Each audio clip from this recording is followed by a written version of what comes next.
And if you are just joining us and wondering why we are wall-to-wall with breaking news coverage this morning, again, Dallas police telling us that one person is dead, 2 others injured, critically injured in a shooting at a Dallas ICE facility. The suspected shooter dead of a self-inflicted gunshot wound.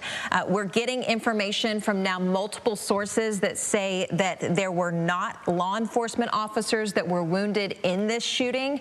So we're digging in to figure out who was injured. We heard from the Todd Lyons, the acting ICE director, earlier this morning, who said that there could be kind of 3 different groups of people at this facility at the time of the shooting. It would be employees, it would be visitors, it could also be detainees. So we're waiting to get more information on that. We also know that due to the positioning of this shooter on an adjacent building, the specific area of that government building, that ICE facility that was targeted, was the Sally Port, which is kind of where the intro and outro of detainees happens. So again, that's a very active portion of the building. Could be what Ken Molestina described and J.D. Miles described earlier this morning as a soft target. So we'll be hoping that some of those answers come to us when Dallas police address this latest incident in the next few minutes. We've been live on the air all morning with this, trying to get the latest developments on this. So while we're still, again, waiting for this press conference to come from DPD, is just moments away, we're still trying to check in with our field crews as well. We actually just got an email from our senior reporter, Steve Pickett, who just said, quote, "There is no heavy police presence of paramedic activity at the ER. Parkland Hospital has media representatives in the parking lot, but again, he's checking all the other entrances as well in the meantime." So again, we've got crews that are stationed at the scene and also stationed at the hospital too as well, where we're being told that some of the victims are being treated. Okay, let's pull up some of the reaction. Obviously, this scene is local to Dallas, but it has ties both federally and statewide. So let's go ahead and give you a couple of the different informations that we're getting from multiple different sources. So Dallas police saying that on September 24th at about 6:40 this morning, DPD responded to an assist officer call on North Stemmons Freeway. That preliminary investigation determining that a suspect opened fire at a government building from an adjacent building. 2 people were transported to the hospital with gunshot wounds. 1 victim died at the scene. The suspect is deceased. They describe it as an ongoing investigation, and we'll be holding a media briefing later today. We now know that should happen in the next few minutes. So we're just trying to get more information, and hopefully we'll learn that from the press conference. Were these 3 victims the only victims that were injured in this case, or is there more? Yeah, and also, while we did hear from Steve Pickett that there's not a large emergency response at Parkland Hospital, we do just want to point out this is right near the entire Dallas Medical District. So there is a chance that they maybe were transferred to a different hospital. UT Southwestern Medical Center is in that same vicinity. There's also a couple of other smaller units that they could have been transferred to. So once we get confirmation on what hospital those 2 critically injured people are being treated at, we will certainly bring that to your attention. Meantime, we are hearing from both local, state, and federal officials responding to this shooting. I want to go and pull up a post on X from our Vice President, J.D. Vance, who said, quote, "The obsessive attack on law enforcement, particularly ICE, must stop. I'm praying for everyone hurt in this attack and for their families." That was a post that he actually reposted from Secretary of Homeland Security Kristi Noem. If we can pull up her tweet now, you'll be able to see the details on it. But it not only addressed the incident, but also the potential motive surrounding this. She says, quote, "There was a shooting this morning at the Dallas ICE field office. Details are still emerging, but we can confirm there were multiple injuries and fatalities. The shooter is deceased by a self-inflicted gunshot wound. And while we don't know the motive yet, we know that our ICE law enforcement is facing unprecedented violence against them. It must stop." And speaking of the number of officials that have spoken out, we do know that acting ICE Director Todd Lyons, he also pretty much echoed the same thing there too as well, just saying that, quote, "This is a sad time that we have to worry about violence against law enforcement and violence being increased against agents and facilities." I want to point out, okay, so you're seeing that emergency crew activity on the service road. Our Lacey Beasley just texted us saying the reason the press conference is being delayed is due to Dallas Mayor Eric Johnson coming to the scene as well. We have been monitoring X and other social media sites, waiting for the mayor to make a statement on this situation. He so far has not, to our knowledge. So that is, again, he is going to be arriving likely on scene here in the next few moments. We're expecting an address not only from the mayor, but also from DPD. Again, potentially Dallas Police Chief Daniel Como, who was officially sworn in back in April to the job. He is certainly no stranger to law enforcement, 33 years as a veteran with experience specifically in the DEA, the Federal Drug Enforcement Administration, but certainly new-ish to the job as Dallas Police Chief, only on the job for a few months. So this would be one of the largest police responses that he's had to take the helm of. Yeah, and as you're looking here on the right-hand side of your screen, this is obviously media that is setting up for that press conference that we're expected to start hopefully within minutes away now. This is going to be from DPD. You could see that there's a Dallas police cruiser that's right there in front of the shot as well. So we're seeing a number of crews that are just trying to set up their cameras. You probably saw somebody wiping down their lens and just getting ready to set up microphones and things like that for officials to speak to the media and the press. Yeah, I just checked, and the last tweet from the office of Mayor Eric Johnson, the Dallas mayor, was in reference to the severe thunderstorms that were moving through our neck of the woods earlier this week. So far his office has been fairly quiet about this specific shooting. But again, just to recap what has happened this morning, there has been a shooting at the Dallas ICE facility. It is a field office, but it also serves as a temporary detention facility for processing and holding, specifically for immigration detainees before being transferred to facilities that are more equipped for long-term holds. This Dallas ICE facility was targeted by what the Todd Lyons, the acting ICE director, says was a sniper. Dallas police say that shooter was positioned on an adjacent building and then targeted the Sallyport area of the government ICE field office. We know that 3 people were shot, 2 of them critically, 1 of them killed on scene, and the shooter themselves also died of a self-inflicted gunshot wound. And of course, we're still hoping to get a little bit more information on the exact motive from that shooter as well, the suspected shooter as well. Even though they unfortunately deceased from a self-inflicted gunshot wound, investigators, as you can see, have been on scene. We're talking multiple agencies here, local, state, federal, all working this scene to get more information, and obviously also working against the elements too as well this morning. Yeah, there's been rain that's moved through the area throughout the morning. It's been a little heavier at times, but lighter at times as well. It looks like it's certainly lightened up this morning. You saw Lacey Beasley earlier this morning with her raincoat on. So that was a point that Dr. Alex Del Carmen made earlier this morning. He's a criminology professor at Tarleton State University.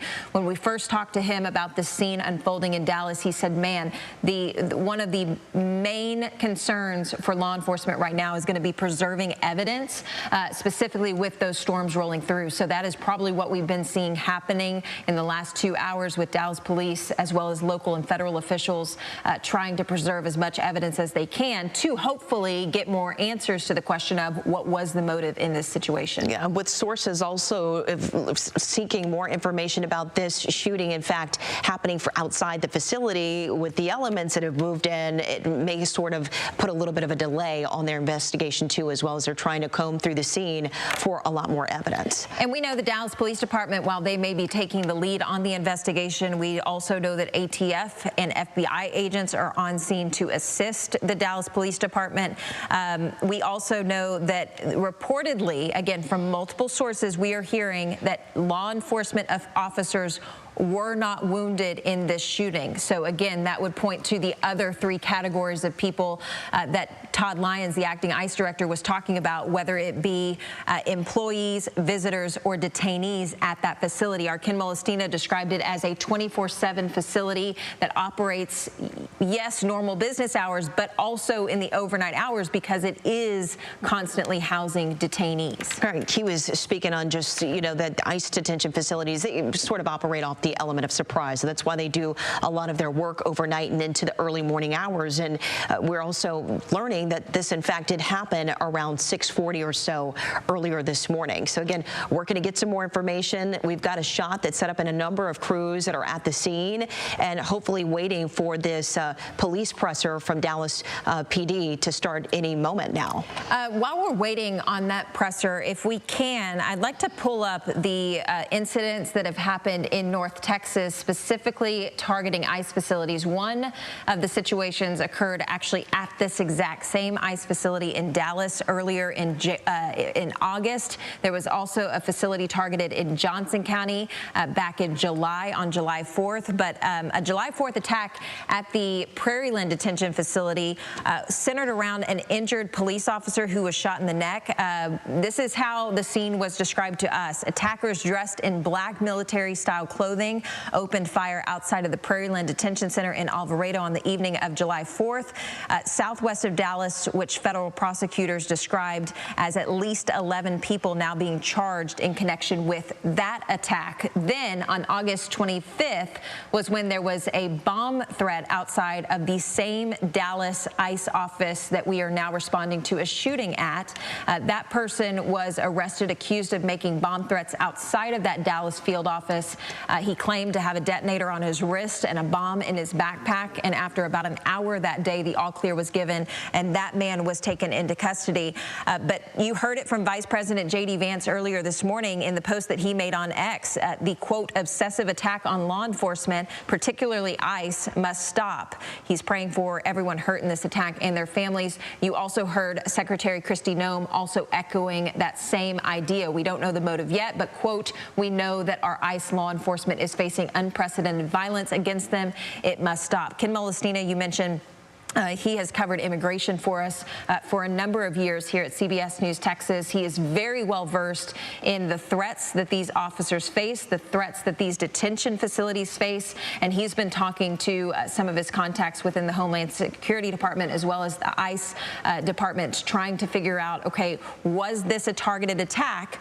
Or is ICE, is Homeland Security now ramping up security at other facilities to potentially hedge off and prevent other similar style attacks? Yeah, and if you're just now joining us earlier or so, about an hour or so, we actually had Dr. Alex Del Carmen on the phone. He is a criminology professor at Tarleton State University, and he was telling us that we have seen an increase in a lot of these incidents happening, specifically here in the state of Texas. And what's happening is tensions are rising, as we know, that a lot of these incidents are becoming a lot more common.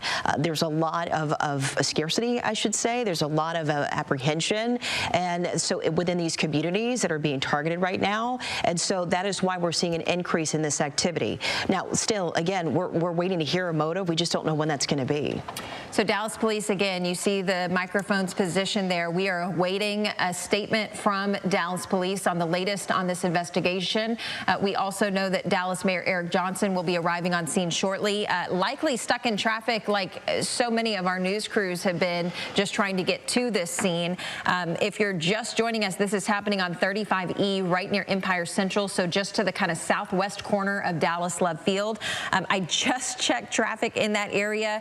183 is stopped with traffic. 35E southbound is stopped with traffic. 35E northbound out of downtown Dallas is stopped with traffic. So there is not much of a flow of traffic through this whole entire area. So if you are trying to catch maybe a flight out of Dallas Love Field this morning, they are asking you to approach the airport from the northeast corner, because again, all of those roadways to the southeast corner or southwest corner are basically clogged with commuters and folks just trying to get through this area of town. Right, conditions here also, as you can notably see, is just a little bit dark. Our First Alert weather team was tracking a number of storms that's supposed to be passing through the Metroplex too as well. So that obviously is playing a huge factor. You can see a lot of these officials, as well as our crews, are armored up with raincoats and rain gear and things like that, because I mean, it's actively raining at this scene too as well. Yeah, again, the headline this morning, time now is 9:14. 1 dead, 2 critically injured in a shooting at Dallas ICE facility. The shooter also dead, Homeland Security officials confirming to CBS News. This is all occurring in the last few hours in downtown Dallas, just north of the medical district. Acting ICE director confirming to CNN the shooting initially this morning. Dallas police confirming some of the details, including that there was a shooter positioned on an adjacent building that targeted a Sallyport area of that government building. And then we're also confirming through multiple sources that this was not law enforcement officials that were shot and wounded, that it was likely other individuals that were on that property. Again, Todd Lyons, the acting ICE director, saying that it could be 3 different groups of people. It could be employees, it could be visitors, people going to visit detainees, or it could be detainees themselves. Yeah, and unfortunately in these situations, 3 victims is more than enough. Unfortunately, the suspected shooter obviously, died from a self-inflicted gunshot wound and was unable to injure any others in this case, which in this case is a good thing. Yeah, we also, if we can we switch to showing the tech.cam on 35E at Empire Central, because I think it paints a pretty good picture of that flow of traffic through the area. It is very sluggish right now. Over an hour delay reported in the north and southbound direction of 35E. Again, you see that active police presence on the service road of 35E right there at Empire Central. You're seeing not only the police presence, but also the other local officials there and the local media response as well. So not only is the service road shut down, but they've also got the on-ramps and off-ramps from Empire Central all the way up to Regal Row also shut down this morning. Again, we're hearing from not only DPD this morning on X, but also some local and state officials have been posting in reaction to the shooting at the Dallas ICE facility. I want to pull up the post from Tim O'Hare, who's the Tarrant County judge. Now, this shooting obviously happening in Dallas County, but Tim O'Hare also speaking to kind of the temperature surrounding ICE agents and ICE facilities that Secretary Kristi Noem posted about earlier this morning. He said, quote, "It shouldn't be unexpected with the violent political rhetoric that we see from so-called leaders and the constant bashing of law enforcement. This must stop. Praying for the victims and their families." That is, again, a post from County Judge Tim O'Hare in Tarrant County. He reposted Secretary Kristi Noem's post, who is the Secretary of Homeland Security for the United States. And we also heard from ICE Director Todd Lyons. He obviously was speaking to CNN a little bit earlier, and this quote is pretty much what all officials are echoing this morning. His quote, "It's a sad time that we have to worry about violence against law enforcement. We have notably reported on a number of these incidents happening at ICE detention facilities just within the last month or 2. Yeah, by the way, County Judge Clay Jenkins also posted on social this morning saying that, quote, "Please join me in prayer for the injured and their families from this morning's active shooter incident at the ICE facility in Dallas." That's, again, Clay Jenkins, a Dallas County judge, which would be Tim O'Hare's counterpart on the Dallas side. He said, quote, "Violence and terror is never the answer to anything." Again, if you're wondering what's happening on the right-hand side of your screen, that is media staging, getting prepared for the press conference, hopefully coming from Dallas Police here in the next few minutes. It was originally scheduled for 9 o'clock. Our Lacey Beasley, who is at that scene, telling us that they are just waiting right now on the Dallas mayor to arrive on scene to also address the media. And she's also told us that she's hoping to hear from, we're all hoping to hear from Police Chief Daniel Como. He's recently been on the job a few months or so now, and like we were just mentioning, a number of these incidents have happened at ICE detention facilities just within the last few months. Yeah, so to give you a little perspective on Dallas Police Chief Daniel Como, he has been in law enforcement for 33 years. He is certainly no stranger to these types of situations, these violent crimes, but he is new to the Dallas Police Department, and in fact, he was just sworn in back in April, so this is one of his biggest scenes that he is going to be potentially helping to lead the helm of. His predecessor, we should mention, would be former Dallas Police Chief Eddie Garcia, who just last week, or in the last couple of weeks, took the helm of the Fort Worth Police Department, which is just on the west side of Dallas.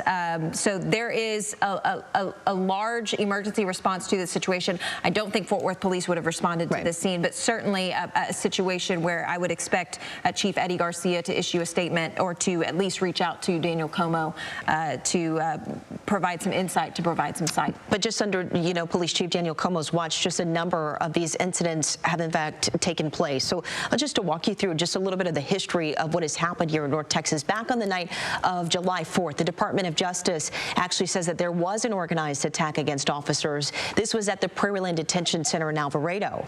A police officer from Alvarado was shot in the neck and wounded.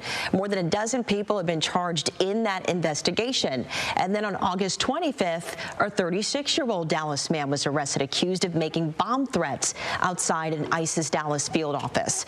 He claimed to have a detonator that was in fact placed on his wrist and a bomb inside of his backpack.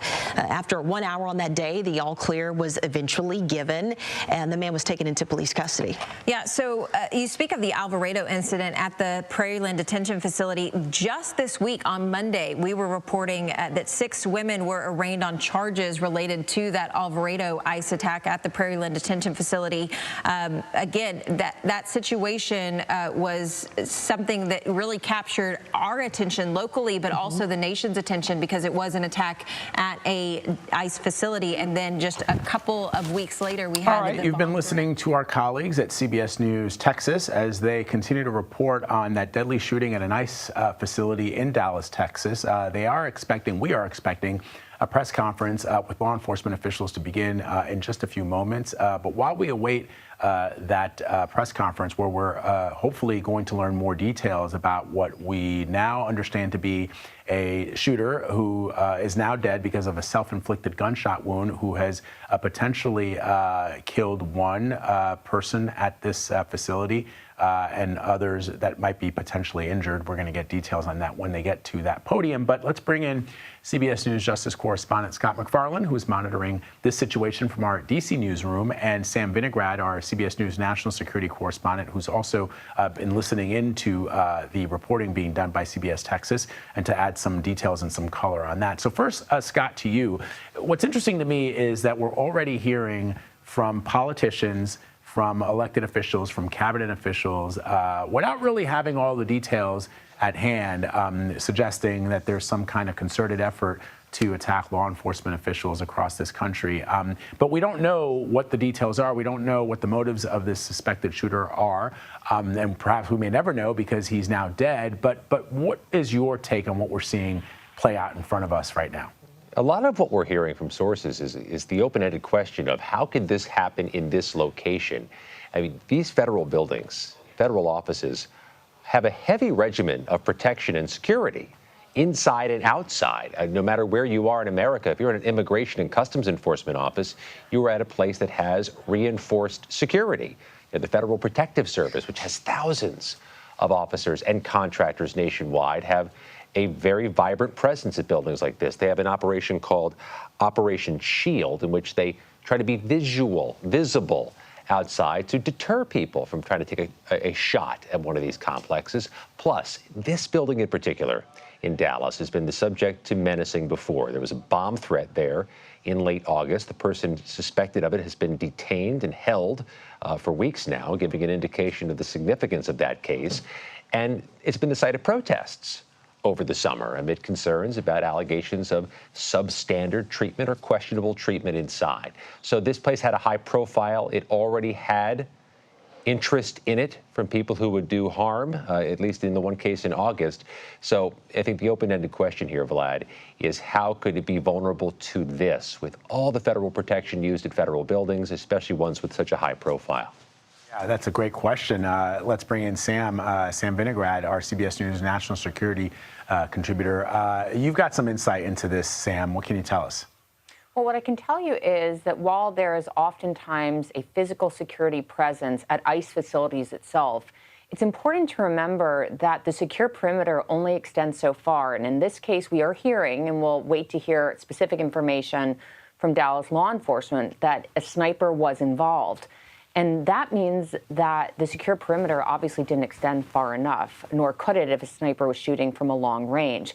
And that's why oftentimes the partnerships between federal, state, and local officials on threat collection and threat analysis to try to prevent, detect, and then mitigate, of course, any physical attacks on a facility is important. And what I mean by that, Vlad, is trying to pick up chatter about an individual who might be planning an attack well before that individual actually goes to a physical location.